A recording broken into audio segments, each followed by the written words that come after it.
Sr. Presidente, Senhores Presidentes, Senhoras e Senhores Deputados, cumprimentar naturalmente a Sra. Ministra, o Sr. Secretário de Estado e nesta primeira audição de interpelação, porque tivemos a Comissão Estruturada Permanente, mas não houve uma interpelação, quero desejar-lhe felicidades, que tenha de facto um bom mandato e nós, o PST, estará na sua posição de escrutínio, defendendo as prioridades que vêm também da última legislatura, colaborando quando entendermos que é necessário colaborar e escrutinando e fazendo oposição quando assim o entendemos também, e acho que temos aí, nesse particular, muito trabalho a fazer.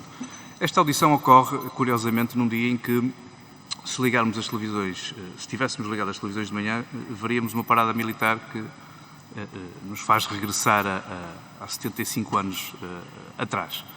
E ninguém compreende como é que um país da União Europeia, cheio de problemas a vários níveis, tanto de pessoas, de recursos humanos como de equipamentos, que mantenha o seu orçamento praticamente igual, aliás, desde a dissolução este até 10, e depois de ouvir a Sra. Ministra na sua intervenção, que acompanho naturalmente em 2 ou 3 pontos, mas não na sua totalidade, muito longe disso, ficaria a achar que Portugal está preparado para responder a todos esses desafios e aos 3 eixos que aqui referiu, as pessoas, a capacidade para as tarefas e as missões e para ser um produtor de segurança internacional.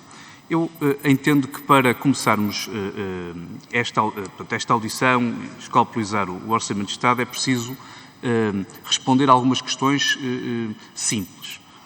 A Sra. Ministra acompanha o Ministro das Finanças, que diz que do orçamento anterior, portanto, estamos a falar do orçamento que foi, portanto, que entretanto que foi chumbado, e este, de um para o outro, acompanha aquilo que o Sr. Ministro das Finanças disse, que a diferença entre um e outro, 800 mil euros, tem a ver com a eliminação da Secretaria de Estado dos Recursos Humanos e Antigos Combatentes? Sra. Ministra, o debate tem esta interatividade. Faz favor de responder à pergunta. Ele vai devolver a palavra ao Sr. Deputado, que vai esgotar-se seguramente o tempo. Não, de facto, é certo, o montante dos 800 mil euros, da diferença entre a versão apresentada em outubro e esta, tem essa justificação. O ajustamento da orgânica do Governo fez que em todos os ministérios em que houve ajustamentos, que aliás são ajustamentos no sentido da redução, que é um objetivo que pareceu ter bastante apoio, houvesse equivalente redução. E, portanto, é essa de facto a explicação que deu o Sr. Ministro das Finanças e eu acompanho, sim. Sr. Deputado Carlos Eduardo Reis, tem a palavra. Muito obrigado, Sra. Ministra. A política também é feita de sinais. O Partido Socialista, quando, enfim, constrói os seus governos, também dá os seus sinais. Deu um sinal no anterior governo com o Ministério do Mar, que era uma preocupação grande com o mar. Entretanto, como ele também não tinha dotação financeira, era só 127 milhões de euros, que executavam metade, acabou com o Ministério do Mar, incorporou na economia. E eu entendo que aqui aconteceu exatamente a mesma coisa, com essa desculpa da redução de custos, porque, enfim, tinha um governo o governo maior de sempre, desde 25 de abril, agora tem o terceiro, e, portanto, eu abdicaria desses 800 mil euros e manteria a Secretaria de Estado dos Recursos Humanos e dos Antigos Combatentes, que são as 2 grandes prioridades para lá dos equipamentos que nós vemos que a defesa, que os sistemas da defesa e que a área da defesa necessita em Portugal, e, portanto, não acompanhamos nem o Ministro das Finanças, nem a Sra. Ministra nessa análise. O Governo fixou, vamos para um segundo esclarecimento, o Governo fixou o número de efetivos, como faz quase todos os anos, em 2022 para 32.077. Vamos recordar a disparidade de números que vários organismos publicitam.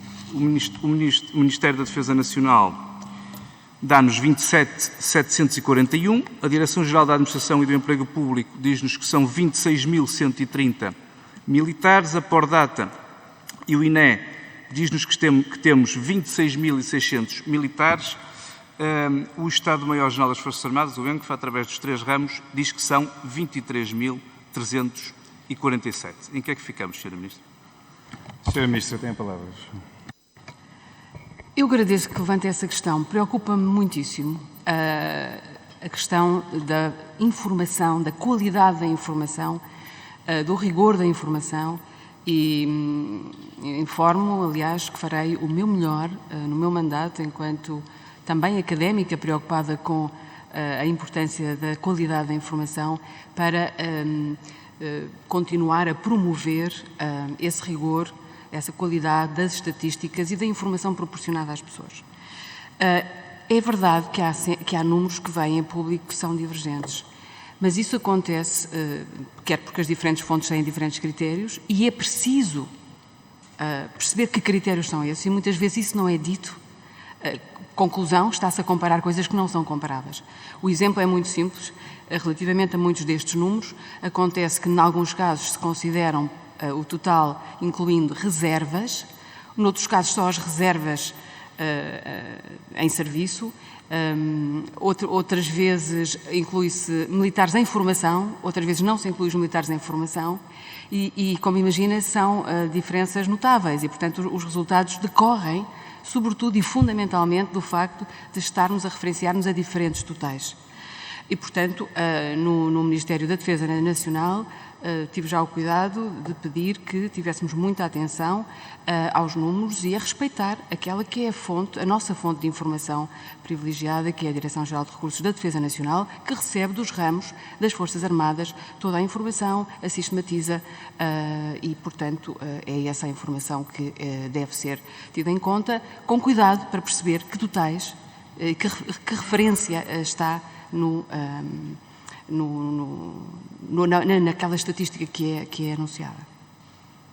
Muito obrigado, Sra. Ministra. Sr. Deputado Carlos Eduardo Reis, tem a palavra. Muito obrigado, Sra. Ministra. Eu percebi a parte dos critérios. Eu também acho que devemos ter critério. Mas eu gostava de saber quais são os critérios do Ministério da Defesa Nacional, porque se me diz que é com base nos 3 ramos, da informação dos 3 ramos, e essa informação dos 3 ramos dada pelo ENCFA, diz-nos que temos 23.347, depois o Ministério da Defesa Nacional diz que temos 27.741. Quais são os critérios do Ministério da Defesa Nacional para, para calcular o número de militares em Portugal? Sra. Ministra, tem a palavra. O número de militares que temos, incluindo todas as posições, é de facto este dos 30 mil. Incluindo os militares na reserva, na efetividade de serviço e na reserva sem ser na efetividade de serviço. E os em formação, exatamente. Os números que têm sido divulgados incluem todas as posições e categorias.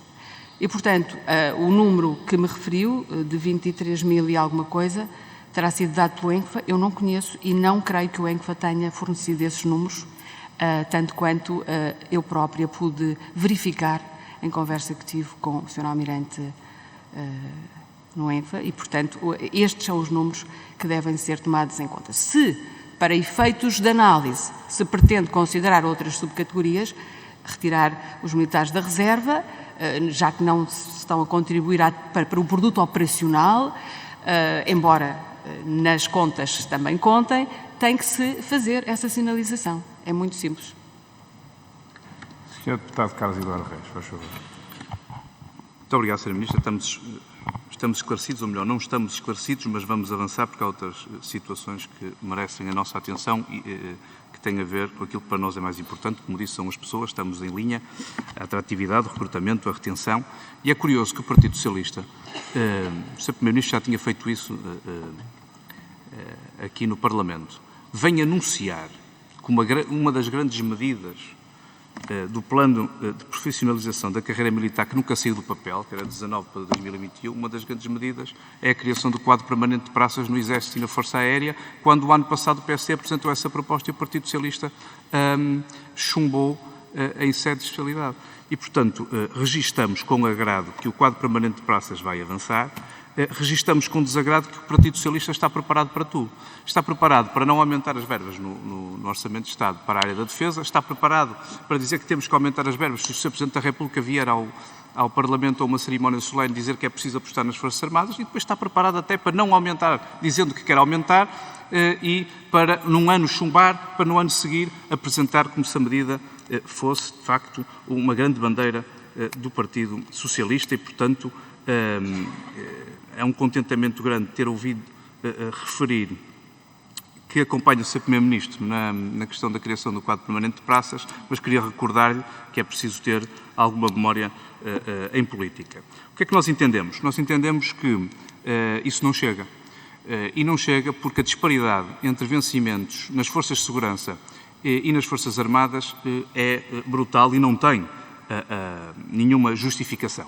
E o problema da atratividade está exatamente aí, na questão dos vencimentos. E eles não podem ser, de maneira nenhuma, um obstáculo à entrada, sobretudo de jovens. E, portanto, vamos apresentar uma proposta que, sobretudo, tem o foco nas primeiras categorias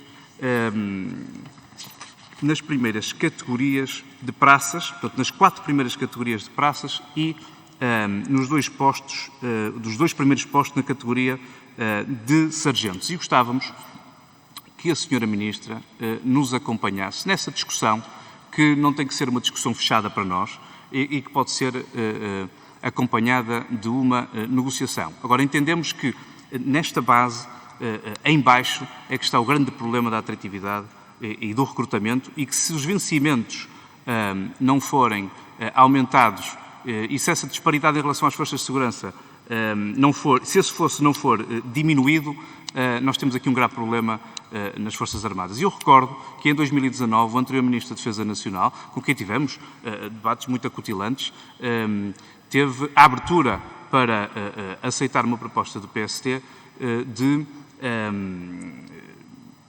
colocar os recrutas com um vencimento que fosse no mínimo do salário mínimo nacional e que se fizesse esse aumento, porque não era digno o vencimento que esses recrutas tinham e aquilo que o PST precisa de saber neste momento, porque é muito importante dar esse sinal às Forças Armadas, essa Sra. Ministra está disponível, como esteve o anterior Ministro, para fazer essa negociação nestes postos que lhe falei e para fazer uma revisão da tabela remuneratória. Muito obrigado. Sra. Ministra da Defesa Nacional tem a palavra. Muito obrigada, Sr. Deputado. São, de facto, questões muito importantes e eu estou certa que vamos continuar a dialogar e a discutir sobre elas, porque são estruturantes, são, de facto, questões e desafios que temos que enfrentar em conjunto. 2 questões diferentes. A questão do quadro permanente de praças, vamos ver, eu creio que terá saído na anterior proposta, porque não necessita de estar em sede do Orçamento de Estado, são medidas que têm outra sede e outro tipo de negociação. Como digo, é uma medida que está desde 2019 no plano da ação para a profissionalização.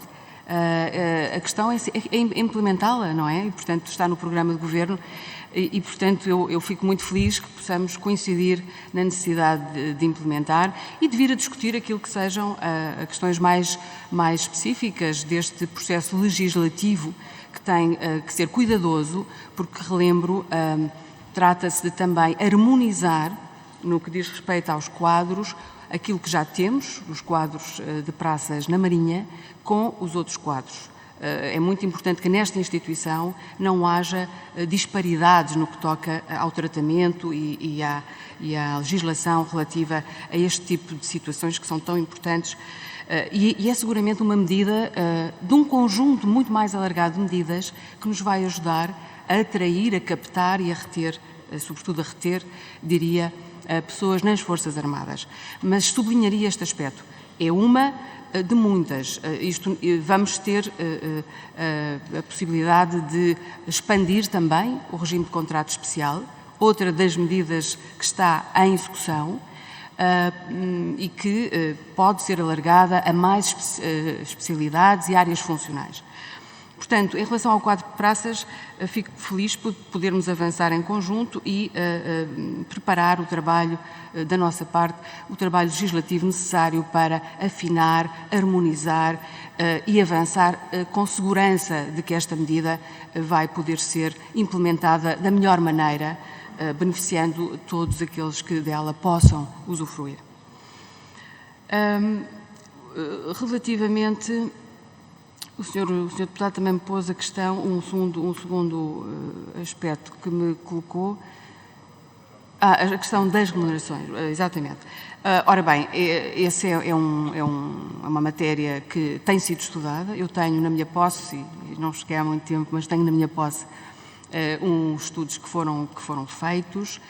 Tenho ouvido com muita atenção todos aqueles que chamam a atenção para o problema. Concordo, claro, que temos que enfrentar em algum momento de revisão das tabelas remuneratórias, devido ao facto que enunciou de termos aumentado o salário mínimo e isso afetar depois os equilíbrios da tabela. Contudo, esse é um trabalho que tem que ser feito com mais cuidado, com mais atenção, para garantir que haverá todas as condições para poder vir a ser realizado. Não prevejo que este ano possamos avançar nessa matéria, mas no diálogo e na discussão, sem dúvida, podemos e espero que possamos fazê-lo. Muito obrigado, Sr. Ministro. Sr. Deputado Carlos Reis, está atento às Estou atento, contingências. Sr. Presidente, e já conheço a sua gestão Tem a palavra. do tempo. Não fico insatisfeito que me diga que este ano não temos a revisão da tabela remuneratória, porque como o Partido Socialista tem governado com o programa do PST, este ano vem o quadro de praças e para o ano vem a revisão da tabela remuneratória e, portanto, vamos dar esses passos todos que são importantes para resolver o problema dos efetivos. Eu tenho pouco tempo, como já me fez lembrar o Sr. Presidente, e, portanto, vou ser telegráfico.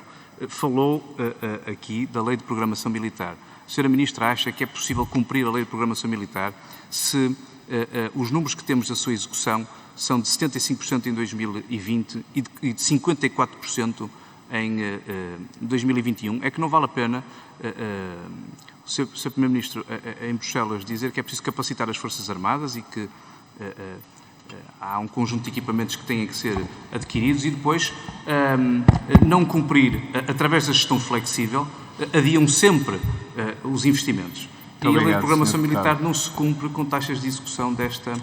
Muito obrigado, Sr. Muito obrigado, Sr. Presidente. Sra. Ministra, tem a palavra, faz favor. De facto, a Lei de Programação Militar do ano teve um grau de execução baixo relativamente ao precedente. Há um conjunto de razões que explicam porque é que isso aconteceu. Eu recebi o relatório e tive o cuidado de enviar, logo que cheguei, o mais rapidamente possível para esta Assembleia, porque deveria ser discutido aqui, e verifiquei também essa realidade.